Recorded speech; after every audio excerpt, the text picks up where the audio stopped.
practice mutual submission.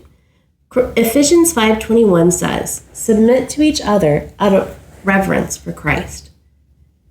This does not mean ignoring your needs or desires, but rather it means prioritizing your spouse with mutual respect and love.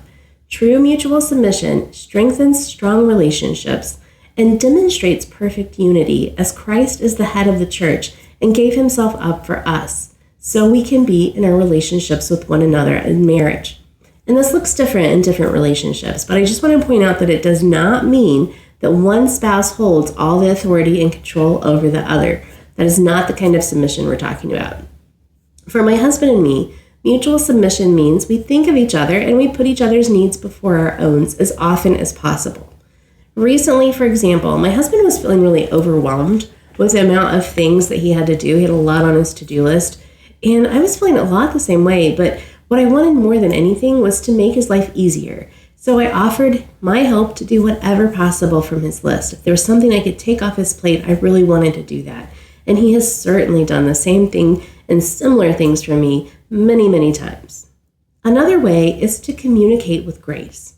How we speak plays an incredibly important role in our relationship, as we're reminded in Proverbs 15:1, and it says, "A gentle answer turns away wrath, but a harsh word stirs up anger." So during a difficult time when you're having conflict, it might be tempting to snap or just retreat and avoid the situation altogether. But the best way to resolve conflict is with a gentle spirit.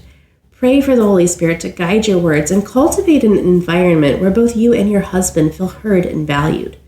For those times when one of you is out of sorts and speaks with annoyance or impatience, replying with grace instead of mirroring that attitude can diffuse the situation.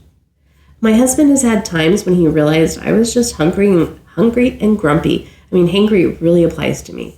And instead of getting upset with me, he often helps me figure out why I am out of sorts. He gives me grace, and I do the same for him.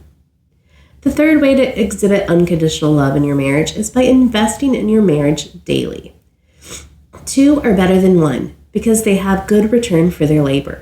If either of them falls down, one can help the other up. But pity anyone who falls and has no one to help them up.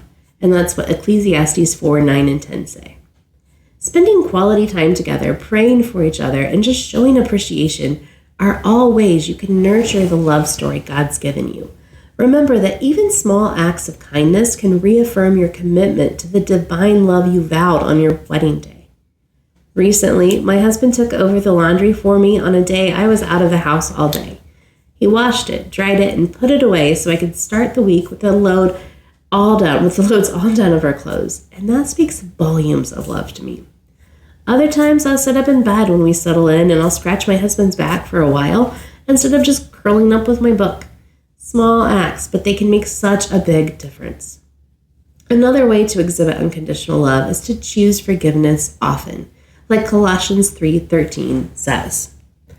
Bear with each other and forgive one another if any of you has a grievance against someone. Forgive as the Lord forgave you. Holding on to grudges can create distance, but forgiveness fosters healing and reflects God's love in your marriage. Let go of bitterness and allow grace to flow freely between you and your spouse.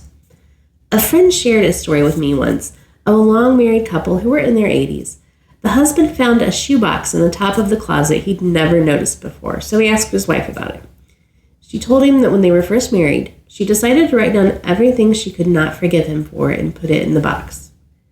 So he was a little trepidatious, but he opened the lid and saw inside the box nothing. It was empty. And that's the kind of love and marriage we want to have. One full of forgiveness and one that is full of love and grace. That they all go together.